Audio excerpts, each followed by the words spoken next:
Pessoal, nesse terceiro bloco, nós falaremos agora da exposição da intimidade sexual, o registro não autorizado da intimidade sexual, né? E o artigo 216 fala que é produzir, fotografar, filmar ou registrar por qualquer meio conteúdo com cena de nudez ou ato sexual ou libidinoso de caráter íntimo e privado, sem a autorização da participação da participante.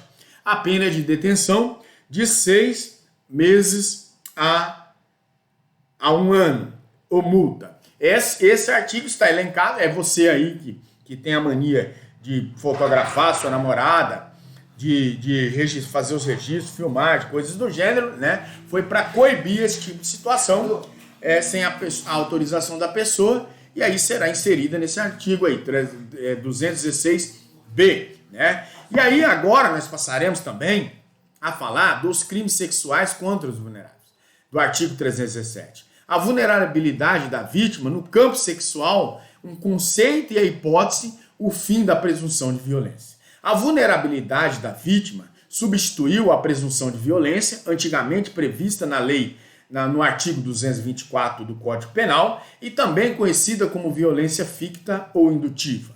Nesse contexto, para a caracterização destes crimes, é irrelevante o dissenso da vítima. A lei despreza o consentimento dos vulneráveis, pois estabeleceu critérios para concluir pela ausência de vontade penalmente relevante emanada de tais pessoas, independentemente do emprego de violência ou de grave ameaça ou fraude.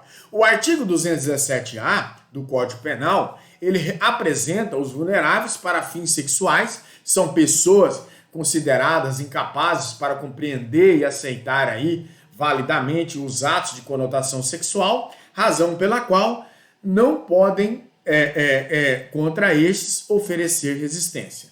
As hipóteses de vulnerabilidade diz o seguinte, o artigo, os menores de 14 anos, do artigo 217-A caput, né? Ter conjunção carnal ou praticar outro ato libidinoso com menor de 14 anos, reclusão de 8 a 15 anos. Inicialmente, a Lei 2015-2009 foi centrada em motivos de política criminal. Ela adota o critério etário para a definição dos vulneráveis nesse contexto e entram nesse rol os menores de 14 anos. A escolha é objetiva, razão pela qual não há espaço para se discutir eventual possibilidade de afastar determinadas pessoas menores de 14 anos da definição dessa vulnerabilidade, em decorrência de questões ligadas à educação, ao passado que é repleto de promiscuidade ou de estilo de vida. Não se fala mais de presunção de violência, e sim de vulnerabilidade, decorrente de incompleto desenvolvimento físico, moral, mental dos menores de 14 anos. A idade da vítima deve ser comprovada por documento hábil, certidão de nascimento ou documento de identidade, né? E a prova dos crimes sexuais contra os menores de 14 anos deve ser efetivada por todos os meios em direitos admitidos, inclusive aí pela gravação das conversas telefônicas efetuada mediante a autorização do responsável legal entre a vítima e o criminoso. Isso é um entendimento do Superior Tribunal de Justiça. Aqueles que por enfermidade ou deficiência mental não têm o necessário discernimento para a prática do ato sexual, né? Artigo 217, parágrafo 1º, primeira parte. Na sistemática anterior da Lei 12.015 de 2009, presumia-se a violência se a vítima era alienada ou débil mental, se o agente já conhecia essa circunstância, né? E aí nós vamos dizer que o fundamental é acarretar o que? A eliminação do discernimento para a prática do ato. Em razão disso, exige perícia médica para demonstrar tanto a existência e consagrou-se, portanto, o sistema biopsicológico nesse contexto.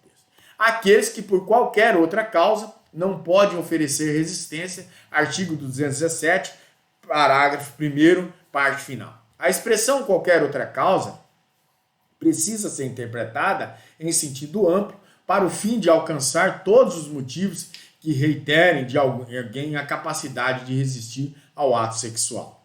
São exemplos de vulneráveis com fundamento no artigo 217-A, parágrafo 1º, infine, do Código Penal, as pessoas em coma, em sono profundo, anestesia ou sedadas, nesse contexto. Tá? A competência, em regra, a competência para o processo e julgamento dos crimes sexuais contra vulneráveis, é também de outras vítimas menores de 18 anos, é da Justiça Penal, das varas criminais. Entretanto, as leis estaduais podem conferir tal prerrogativa à Justiça da Infância e da Juventude, na visão do Superior Tribunal de Justiça, aqui no contexto. Tá? O artigo 217, né, ele tratava-se também, né, era o crime de sedução, originalmente previsto no artigo 217, foi revogado pela Lei 11.106 de 2005, tá certo? Passaremos no próximo bloco para falarmos aqui, né, nesse quarto bloco, sobre o dispositivo legal, o estupro de vulnerável. Demos só uma apanhada aí e aprofundaremos agora nesse próximo bloco aí, tá certo? Aguardo os senhores para a complementação dessa aula.